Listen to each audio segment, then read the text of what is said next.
ಹೋಗಿ ಜೀಪ್ ತಗೊಳ್ಳಿ. ಆನೆ ಬಂದವಂತೆ ಫೋನ್ ಮಾಡೋ. ನೀವ್ ಯಾರು ಹೇಳಿ? ಯಾರೋ ಇವರು ನಾನೇ ಮಾತಾಡ್ತಿರೋದು. ನೀನ್ ಯಾರೇ ಮಾಡ್ತಿರೋ ಫೋನು? ನಾವು ಬಳ್ಳಾಪುರ ನರಸಿಂಹರಾಜು. ಬಳ್ಳಾಪುರ ನರಸಿಂಹರಾಜ್. ಅದೇ ಎಣ್ಣೆ ಮಾಡ್ತಿರಲ್ಲ. ಎಲ್ಲಿ ಬಂದವ ಆನೆ? ಒಕ್ಕೋಡಿ. ಎಷ್ಟ್ ಬಂದವಂತೆ? ಕೇಳಿಲ್ಲ ಸರ್, ಗಾಬರಿ ಮಾಡ್ಬಿಟ್ಟೆ. ಯಾರೋ ಮರದ ಮೇಲೆ ಸೇರ್ಕೊಂಡ್ಬಿಟ್ಟವ್ರಂತೆ.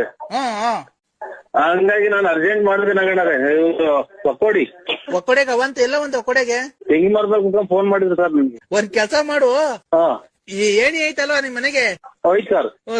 ಅರ್ಜೆಂಟ್ ತಗೊಂಡೋಗಿ ಏಣಿ ಹಾಕೊಂಡ್ ಆನೆಗ್ ತಿಗಾಕಿ ಐತಿರು ಬಂದ್ಬಿಡ್ತೀರಿ ಅಷ್ಟ್ರೊಳಗೆ.